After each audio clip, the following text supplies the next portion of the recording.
Okay, it's day 3.2, I believe. Although I've made many films before that, I started numbering the days because people were asking me to do that. So I made a video earlier today, or actually I think it was last night, on what I was doing here in this random Midwestern state, and I'm doing some more interviews regarding child sex trafficking.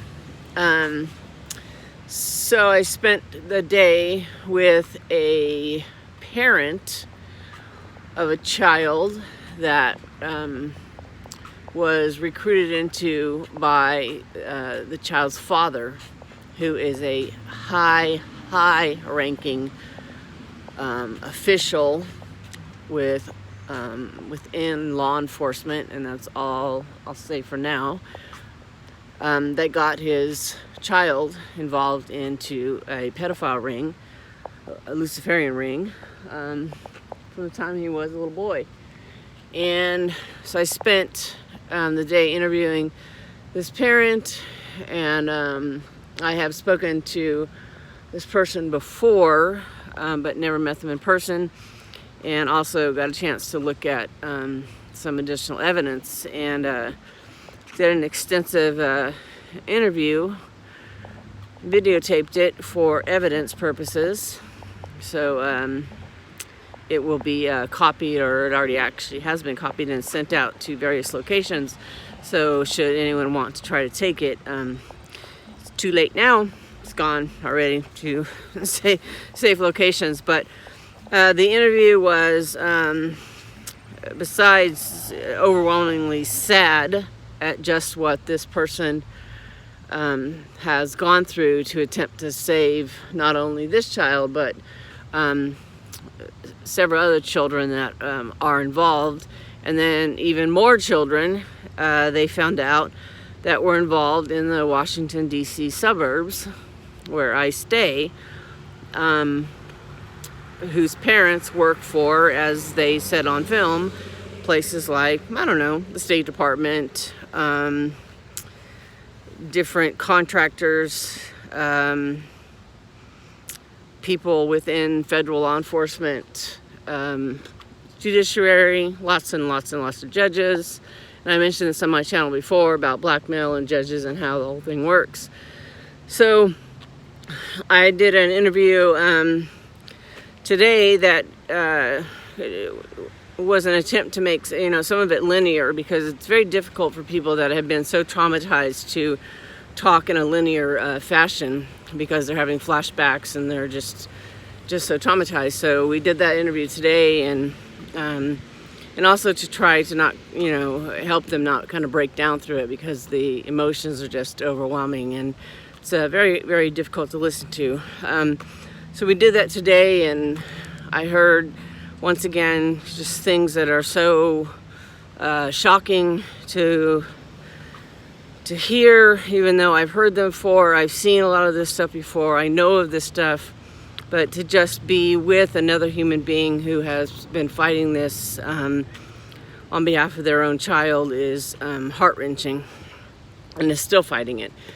So we talked about the different ways that this happens in family court, regarding CPS involvement and corrupt judges and corrupt family law attorneys, and the way the backroom deals are made, and the way that the protective parent or protective adult is not really given a chance, that the children are often turned over to the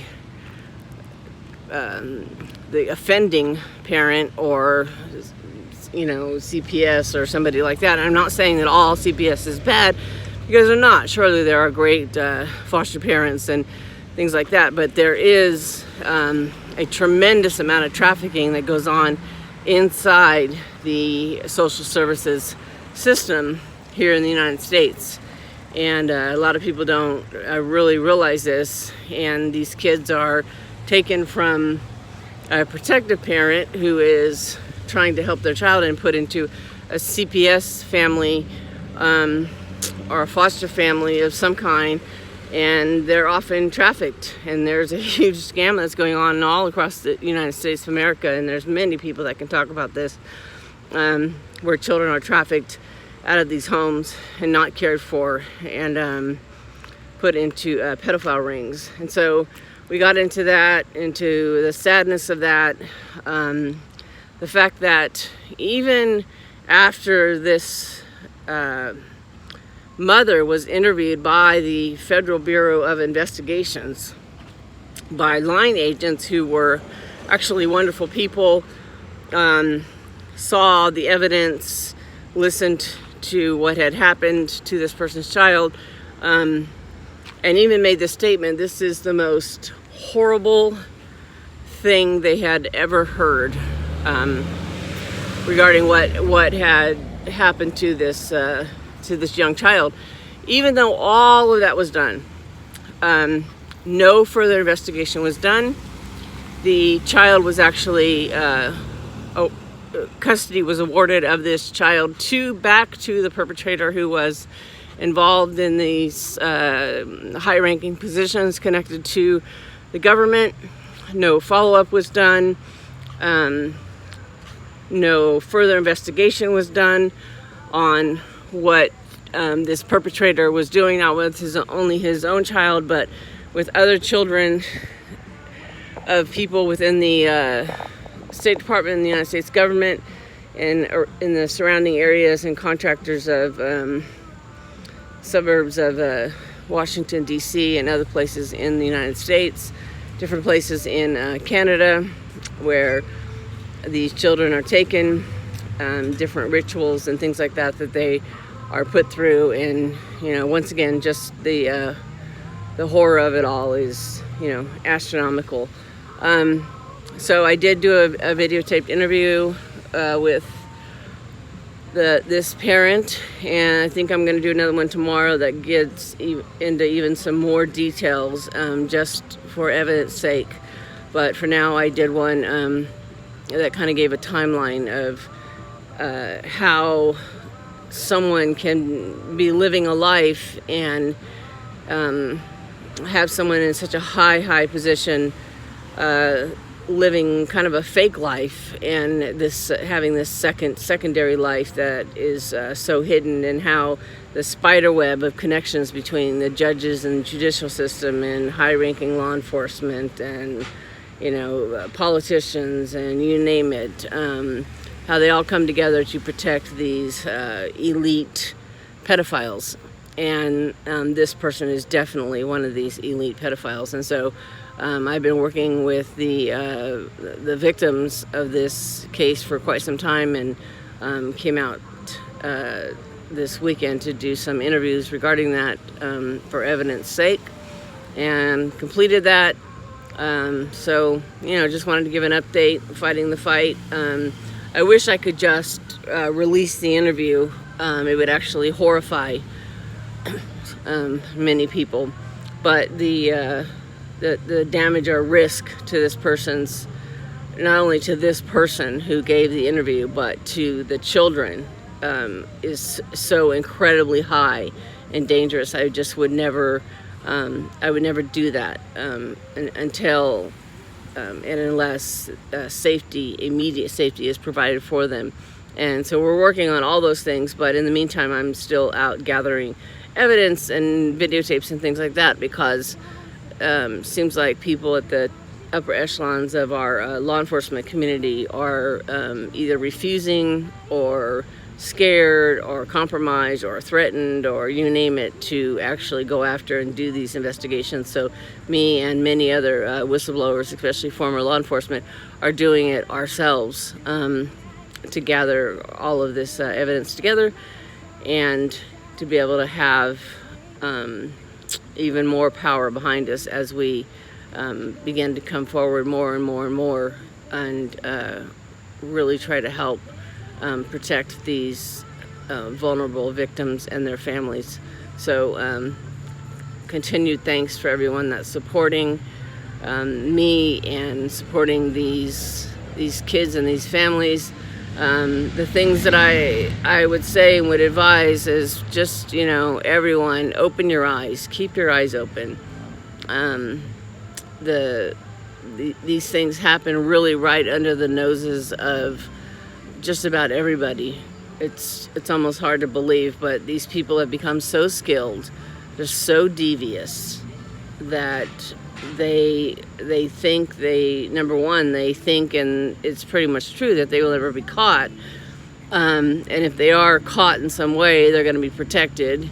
And then number two, they're just they're so skilled because they've been doing it for so long and trained at being so devious. And so what you think you would see to your face is some sort of monstrous presentation, or,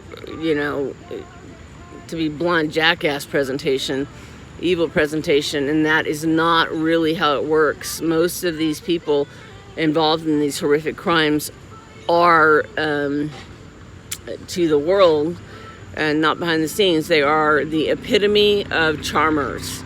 They are the epitome of, we want to help children. That's why they run children's charities, save the children. And, I'm not just singling them out, and I don't know their structure or anything, but I'm just using that as an example. All of these places that run these children's facilities to save these poor children, and these guys are such charmers and speak about all the evil and how they want to save all these children from these evil perpetrators. Most often are the evil perpetrators.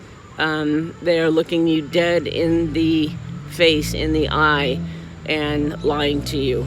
And I'm not saying that's everybody. I'm not saying it's any specific group.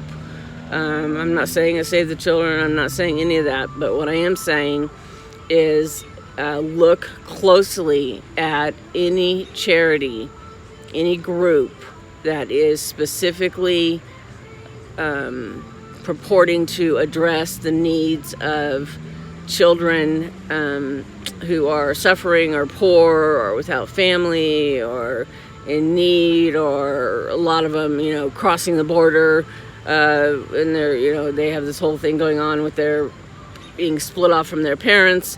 What's actually happened, or what has been happening for the past, I don't know how many years, but especially the past 8 years, is, once the catch and release program was put into effect and the DACA and all that business, a lot of children were just taken or stolen from Central American countries or Mexico or wherever, by these traffickers, by these coyotes, and they were brought to the border because that was a way to get into the United States, by proclaiming these as their children. And then these children are often sold.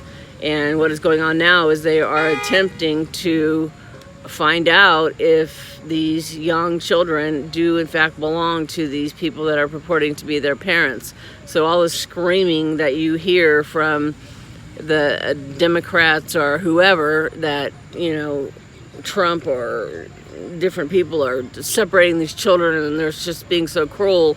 You have to realize that, I heard an estimate earlier today that something to the effect of 56,000 children, and that's a lowball estimate, went missing over the past few years under the Obama administration, children crossing the border. So where are these kids going? Well, they're being trafficked. I'm telling you right now. I have spoken to actual eyewitnesses, children eyewitnesses, who have seen children from Haiti, Central America, South America countries, who are being used in these trafficking rings and sacrifice rings. So that's what's happening in our country. And the president and the immigration, they're attempting to stop it. And if you wonder why there's such a fight and push against it, you have to remember that this is something like $1 billion industry a year, or probably even more. I think it's surpassing the drug industry at this point, selling human beings, and especially children. So that's what is really happening. That's why everyone's fighting. So, I think if you take a look at who's speaking out the loudest, And then you look at, do they have a children's charity? Are they involved in a children's charity in any way? Do the math on that and wonder to yourself why this is happening. Why are they throwing such a fit when this has been going on for years and no one said a damn thing? And there is an attempt now to stop this from many different people, me just being one small part of that. And so I did that interview. I'm going to do another one tomorrow that's going to be a little bit more in depth, naming some very specific names and things like that. It obviously won't be going out on camera for their protection at this point, but it will be going to several different places for copying and for holding on as evidence, because we are asking for action to be taken immediately, and should it not be taken, then these things can very likely, very easily go public, and this is not something they want to go public with all these details. Although I believe, as many people do, the American people need to know publicly what is happening, beneath the surface of our country, so that the American people can wake up, because so many people are just in denial and dismiss these as, conspiracy theories and the like. And I'm telling you, from someone who works in law enforcement, someone who knows people in federal, state, local law enforcement and government, who is part of a whistleblower group, that this is not a conspiracy theory. In fact, that term was actually made up by the Central Intelligence Agency, CIA. That term was made up by them in order to kind of throw the scent off of anything that has to do with these kinds of evil acts. So they threw the conspiracy theorist tag on it to make it stick, and now that's what you hear all the time. Anyone that comes out with truth that is this evil is named a conspiracy theorist. And these are not theories. These are conspiracy truths. A conspiracy is a crime in and of itself. It's the gathering of, at least two people and making a plan to commit a crime. That is a crime. It's a conspiracy. This is not and a theory is actually an idea that needs facts to support it, and we have those facts. So the word conspiracy theorist has always been used as some derogatory term to make everyone think that you're crazy. Well, that was their goal. It was their goal from the beginning. So all of you people screaming conspiracy theorist, they've accomplished their goal with you. Congratulations. You have officially been brainwashed, and pat yourself on the back for that. And once you get done with that, take your hand off patting yourself and each other on the back and actually start doing some work and researching this and looking into this, and start helping uncover some of this stuff so that we can have our country back and children can be set free and healed again. And we are not going to stop until that is done. So that's the end of part 3.2, I believe, and there will be some more coming up. But thank you for listening and paying attention, and I'm giving as many details as I can. I know people want me just to come forward with names and come forward with interviews. I get it. I so wish I could, but I have to take in the witnesses and victims' safety and their lives first. And until I know that some of this is safe and there are for sure good people protecting them and going to help them, and I have confirmation of that, I cannot release this information publicly for their lives, and their lives are way more important than me releasing anything on videotape just to get people to watch the videos or to get hits or anything like that. I don't really care about that. All I care about is people actually listening, expanding your thinking, doing the research, and realizing that it is not only possible, it has been happening for, you know, really since the beginning of time, but it has really just blown up in the past, you know, 7 or 8 years, and is rampant in our society. And it's the underbelly of the darkest of dark. And these kids and these young adults who have survived this need all the support and all the encouragement and all the protection and all the safety that we as the American people who believe in justice can possibly offer them. So please continue to research and share what you can and what you know about child trafficking and all the just horrific crimes that come with it, including sacrifice and really, really just disturbing things that